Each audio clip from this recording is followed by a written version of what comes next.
contract extension for Knicks star Mikal Bridges is incoming, as a report has revealed a huge update in regards to the New York Knicks' future with Bridges, and with a new coach on hand in Mike Brown, and Bridges having a few more guys who do play a similar role as him, we are looking at a situation where Bridges will play less minutes, but also will see an increase in production as well, and we're going to break this whole thing down. What's up, guys? Welcome back to Knicks Digest. It's Chris here. We're going to jump right into things as always. If you guys are part of that 62% that's not subscribed to Knicks Digest, make sure to subscribe for daily New York Knicks updates.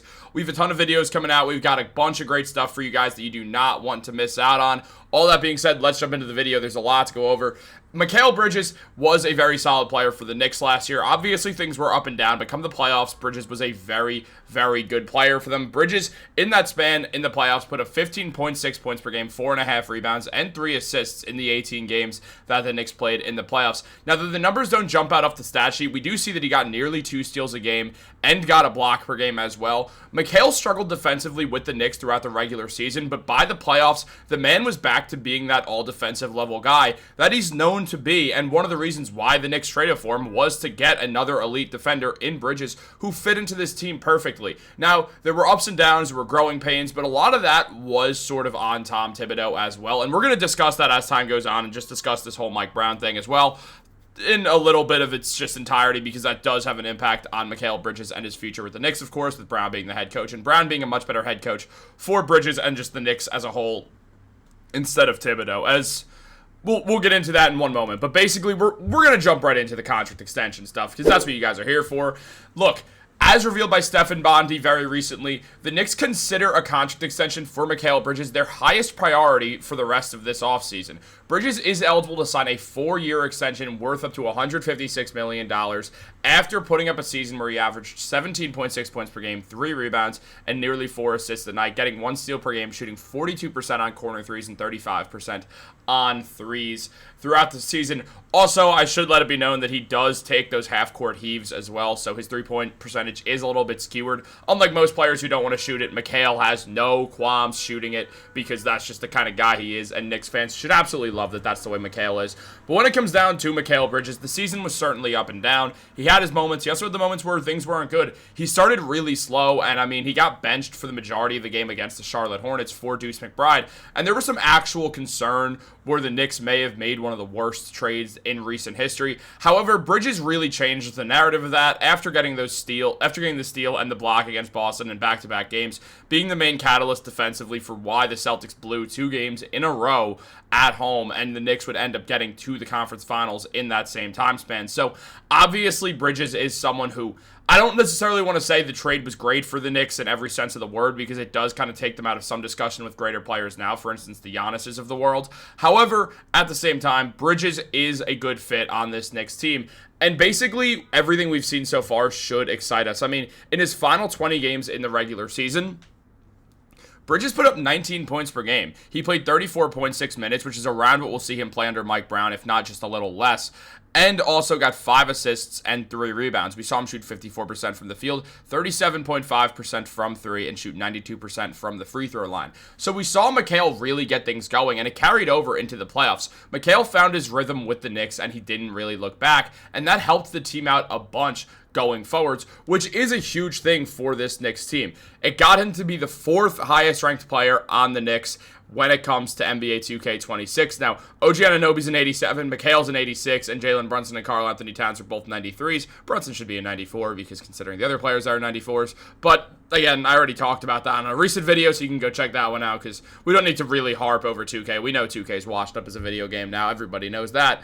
But also, NBA University pointed out that the Mikal Bridges experience has been up and down for New York, but throughout the playoffs, it was undeniable how clutch he had been. Game-winning defensive plays and break in case of emergency shot making. His ability to serve as an offensive pressure relief valve has saved games for the Knicks, and we saw that throughout that time in the playoffs, where Mikal would just go on those tears, hitting mid-ranges like there was no tomorrow, while also being able to make clutch three-pointers on the move, when especially going towards the corner, and getting those excellent defensive stops. He was the main guy guarding Cade Cunningham throughout the first round, and then guarded a mix of Jason Tatum and Jaylen Brown, and a little bit of Derek White in the second round, and then was the defender for Tyrese Halliburton in the conference finals. But Mikal was the guy for the Knicks so many times, and a lot of the time it did work. It's why the Knicks were able to get to the conference finals. And because of this, a Knicks executive did say, when you make the commitment to trade for a player like we did with Mikal, you do it with the intention of them being on the team for a long time. And we hope to get something done. And with Mikal, here's where things get interesting. There's a new coach now, and that is going to help Mikal. We all know that Mikal Bridges was not the biggest fan of Tom Thibodeau, and frankly, it's understandable why. He played 1 million minutes per game and didn't know his offensive role at all. It wasn't specified for him. It was very freelance. Mike Brown's going to set Mikal up for more success in the offensive end because he runs an actual offensive system, one that does have a lot of corner three-point shots, and that's something that's going to be good for Mikal. Outside of just being able to move fast, which Mikal is going to be better in a fast system. I think this whole Knicks team will be. When you start to pick up the pace, this is the Knicks team that would be great in transition, in pace. Mike Brown said that I like to play fast and that he's implementing a 0.5 rule, meaning within 0.5 seconds, half a second of having the ball in your hands, you got to decide whether you're going to shoot, dribble, or pass that ball. And that is what you want to see. You want to see this up-tempo offense where Mikal can actually set himself up and not get relegated to corners and just hope the ball finds his way at the end of the shot clock. That's not what we're doing anymore with Mikal Bridges. There's an actual system around him. And when Mikal is able to play his game, when he's allowed to just be himself, good things do happen for him. And we've seen that with Bridges. I mean, when Brunson went down, Mikal Bridges showed out. Nothing really compared to the game that he had against the Portland Trail Blazers, where he had other great games as well throughout the season with and without Jalen Brunson. But when Brunson went down and Mikal Bridges kind of called out Tom Thibodeau, he then went out there and had one of, if not the best game of his season, probably the second best to Christmas Day, when he went crazy all over Victor Wembanyama and, of course, the San Antonio Spurs. With Mikal now going up against Portland, the man absolutely torched them. You could see Portland was in a 3-2 defense or 2-3 defense, which Mikal just kept breaking apart from those plays there. When they switched over to man a little bit, even still, you're seeing a lot of 3-2 action.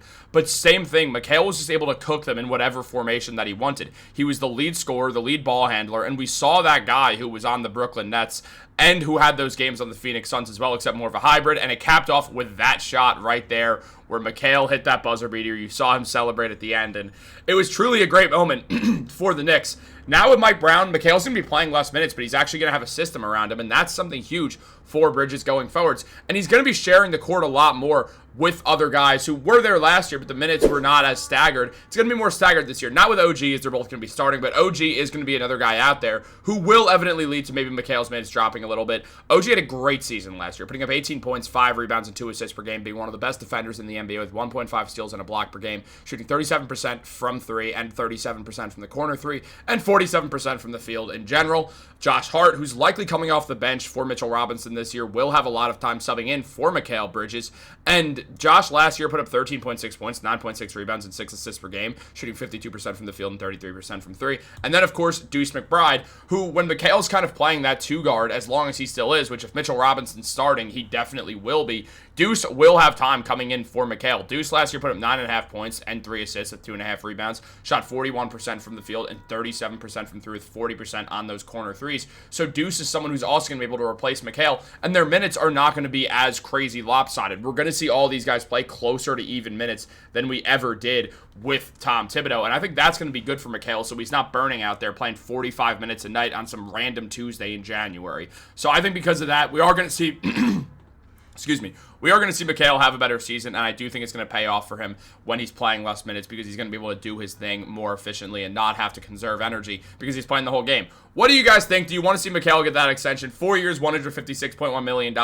I'm happy to do it. With the salary cap rising, it's not going to be as bad in 2 years, even in 1 year from now, so we'll look a lot better. I hope Mikal does have interest in getting it done, because we know he did decline that extension for the 2-year, $60 million extension offer, but that one makes a lot more sense why I declined that for the 4-year, $156. He makes way more money that way, so totally fine, totally understand it. Maybe he does take that pay cut like Jalen Brunson did. There was noise that he would. Let's see what happens. Like this video, subscribe, turn on post notifications. Have a great day. Go Knicks.